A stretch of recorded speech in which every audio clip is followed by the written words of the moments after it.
Assalamualaikum warahmatullahi wabarakatuh. Selamat pagi, Bu Utami. Selamat pagi Pak Imron. Waalaikumsalam warahmatullahi wabarakatuh. Bagaimana kabarnya di pagi hari ini? Alhamdulillah baik Pak Imron. Terima kasih sudah menanyakan kabar saya hari ini. Baik, sekilas kelihatannya ada hal yang mau didiskusikan. Saya persilakan. Iya Pak Imron, saya ingin curhat terkait dengan permasalahan saya. Saya ingin meningkatkan kompetensi dalam mengelola kelas yang saya ajar, terutama di kelas yang biasanya saya masuk jam terakhir itu Pak Imron. Yang terjadi apa, Bu, di kelas yang panjenengan ajar itu? Yang terjadi itu di kelas saya yang saya ajar, ini terutama anak-anak yang memang kelasnya super, kemudian itu juga di jam terakhir, rata-rata di situ anak-anaknya itu suka ramai di kelas dan juga suka tidur di kelas seperti itu Pak Imron. Itu berlaku untuk kelas-kelas tertentu atau mayoritas kelas yang Ibu ajar kondisinya semacam itu? Tidak semua kelas, ada beberapa kelas yang memang rata-rata anaknya ada yang suka ramai ya, dan suka tidur di kelas gitu. Rata-rata ya ini kalau dalam 10 kelas yang saya ajar itu ada 2 kelas yang seperti itu.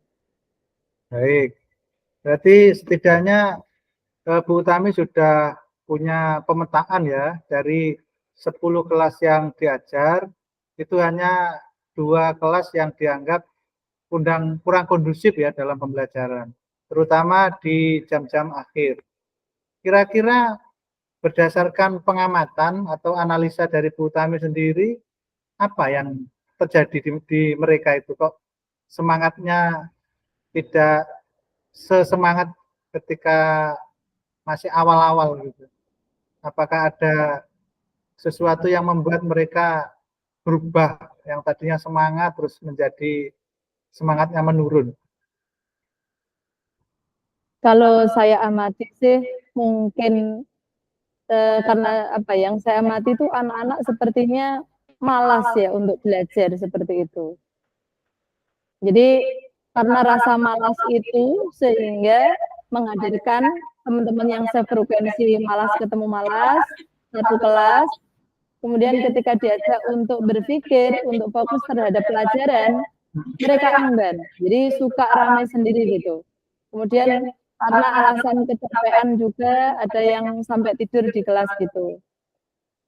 Kalau kita bangunkan itu kan ya kita karena sekolah ramah anak ya tidak boleh apa ya sesuatu yang apa ya kiranya memberatkan anak atau mengganggu secara fisik itu kan tidak boleh. Jadi mungkin saya lebih ke strategi Pak Imron yang saya inginkan itu.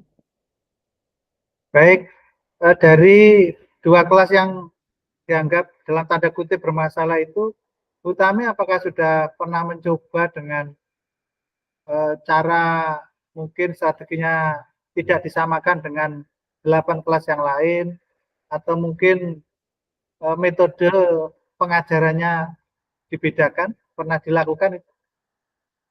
Saya pernah melakukannya Pak Imron.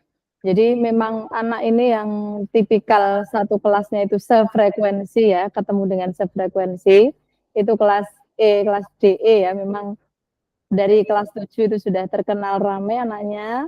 Sekarang kelas 9D, kelas 9E ya masuk sefrekuensi. Itu agak berat ketika saya mengajar. Maksudnya itu beratnya dalam arti saya harus melakukan ekstra tenaga pikiran untuk bagaimana menggerakkan anak-anak supaya semangat belajar, termotivasi belajar, itu agak berat sekali. Saya pernah mencoba melakukan beberapa metode pembelajaran, tetapi sampai sekarang ya kurang efektif gitu. Oke, baik. Setidaknya Bu Tami sudah berikhtiar untuk mengubah kelas yang tadinya pasif menjadi lebih aktif. Artinya kan niatan baik dari Bu Tami sudah layak-layak untuk diapresiasi. Baik Bu Tami, dari yang sudah dilakukan itu apakah ada perubahan walaupun hanya sedikit dengan perubahan metode pembelajaran atau mungkin dihadirkan media-media yang lain yang lebih menarik bagi mereka? Apakah sudah ada imbasnya, ada dampaknya begitu? Mungkin kurang ya Pak Imran. Saya ketika menggunakan media lain, menggunakan metode pembelajaran lain, kadang saya gunakan jigsaw, itu anak-anak masih apa ya, masih suka ramai gitu. Sedangkan pembelajaran memang ya tidak dipungkiri itu adalah jam-jam terakhir di mana anak-anak sudah merasa bosannya, tingkat jenuhnya sudah tingkat tinggi ya. Kemudian mungkin juga ketambahan kecapean dari jam awal sampai akhir. Kemudian setelah jam terakhir itu sudah ada kegiatan SAS ya. Itu saya juga memaklumi, tetapi saya menginginkan kelas saya itu tetap kondusif, bagaimana pembelajaran itu menyenangkan dan anak-anak itu juga aktif dan mengikuti apa yang kita inginkan gitu. Jadi pembelajaran itu tidak pasif gitu. Memotivasi anak itu luar biasa sekali, agak kesulitan saya Pak Imron. Seperti itu. Oke, baik. Sudah mencoba untuk memberikan ice breaking atau game-game edukatif begitu, Bu Tami? Untuk jam terakhir di jam-jam yang 2 kelas ini, saya memang tidak sepenuhnya menggunakan ice breaking ya Pak. Kadang saya juga kadang kelelahan, mungkin itu yang apa ya, yang membuat anak juga kurang termotivasi.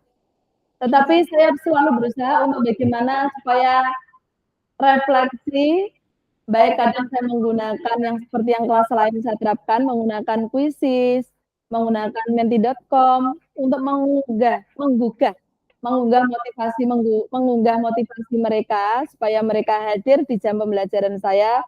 Dalam arti hadir itu mereka mendengarkan saya, mereka mengikuti pembelajaran saya dengan senang, tidak ada rasa tekan, itu yang saya inginkan. Tetapi karena rasa malasnya yang lebih tinggi itu membuat anak kurang maksimal gitu. Kelas itu kurang maksimal kalau menurut saya.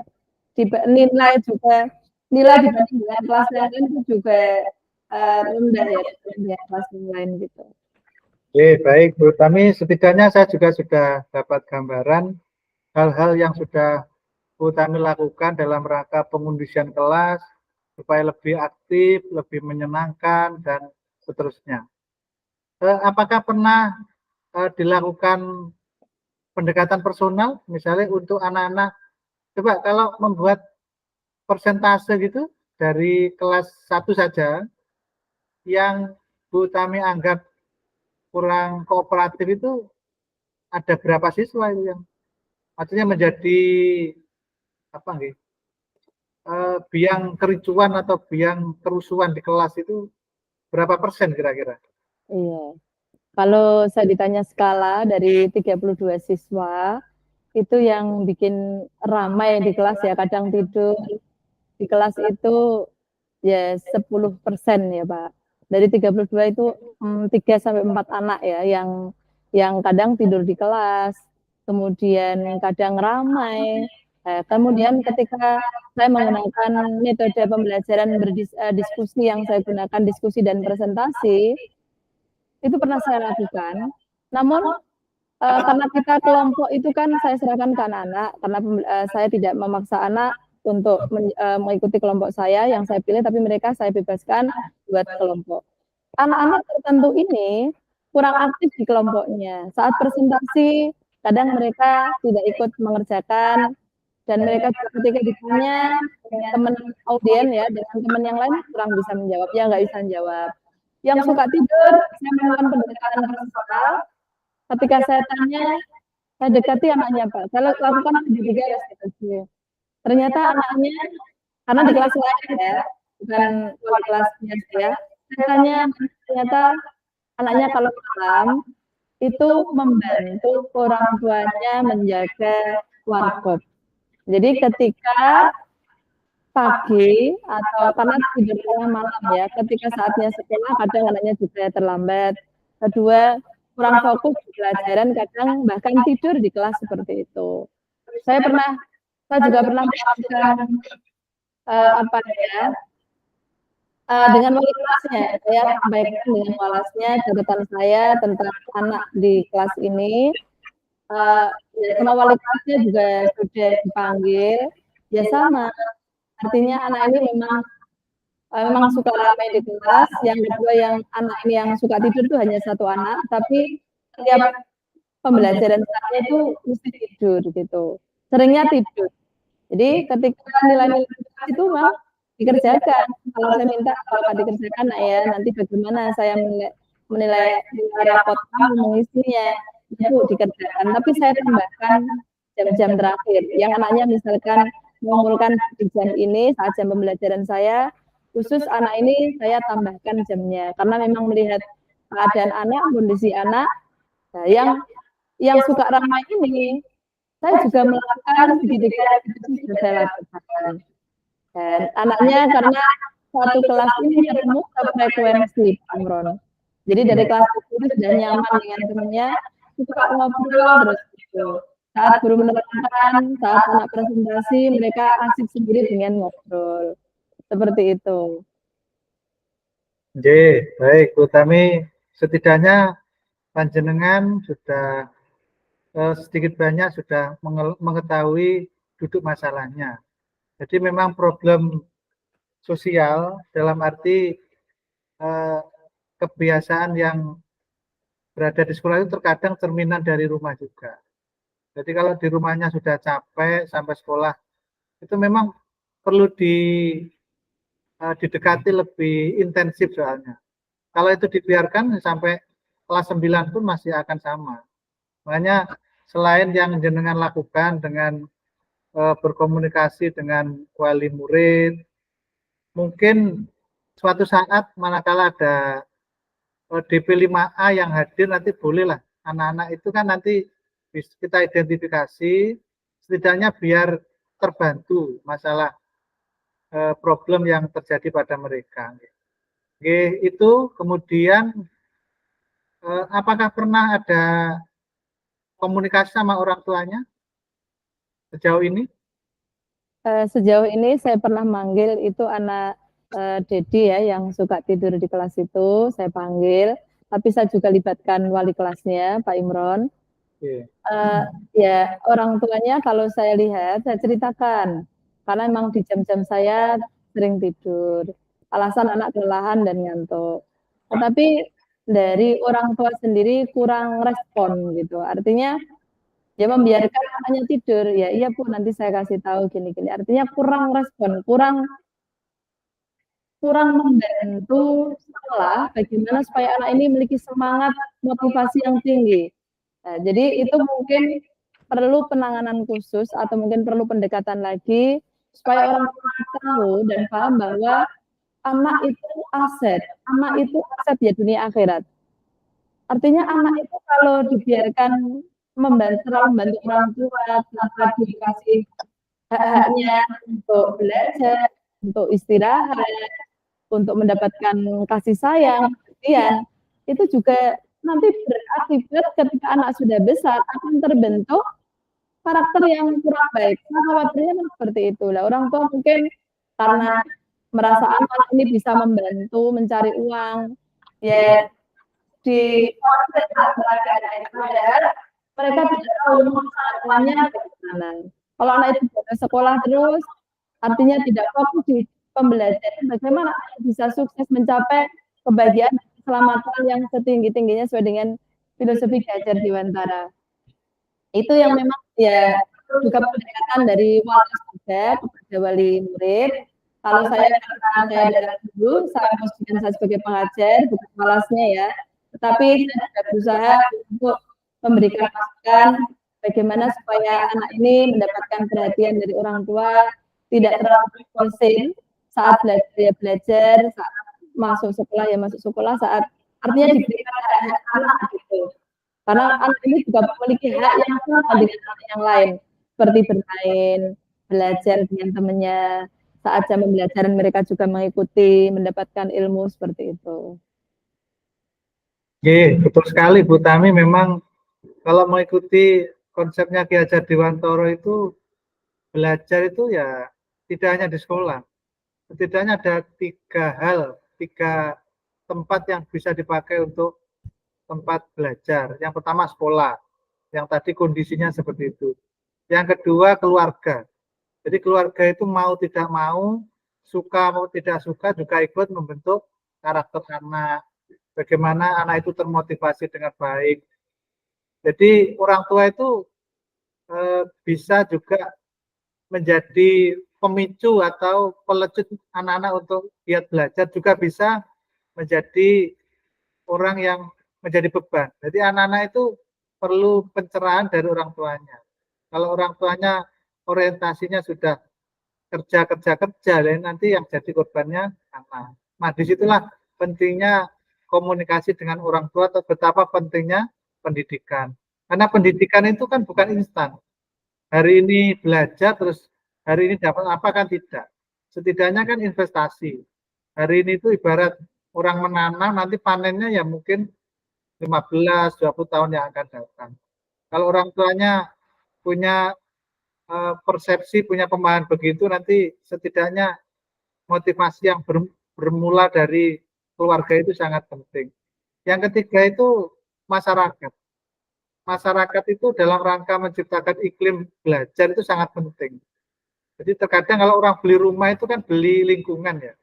Jadi anak-anak kita itu semacam ikut terdidik oleh masyarakat. Kalau lingkungannya baik, budaya positif ada di sana, kita itu ketika melepaskan mereka bersama teman-temannya itu juga baik sekali. Jadi masyarakat punya tanggung jawab untuk mendidik masyarakat, calon masyarakat besar itu agar mereka menemukan jati dirinya, punya karakter yang baik, punya budi pekerti yang luhur begitu. Jadi saya rasa dari sekolah itu sejauh itu sudah melakukan yang terbaik untuk anak-anaknya. Bagaimana si anak itu bisa aktif belajar, punya karakter yang baik, punya budaya positif yang bisa dipakai bekal untuk masa depannya. Begitu Bu Tami, yang dari penjabaran jenengan sudah luar biasa, sudah menemukan masalahnya, kemudian tergambar kira-kira solusi yang harus dilakukan seperti apa. Begitu sudah terlihat sekali. Oke.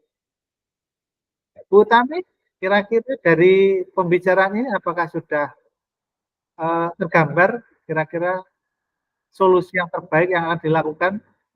Iya, sudah. Panjenengan harus tetap semangat untuk melayani mereka. Jadi tidak boleh putus asa, ya sudah begini aja, tidak. Itu bukan ajaran yang disampaikan oleh Ki Hajar Dewantara ya. Boleh, silakan ya.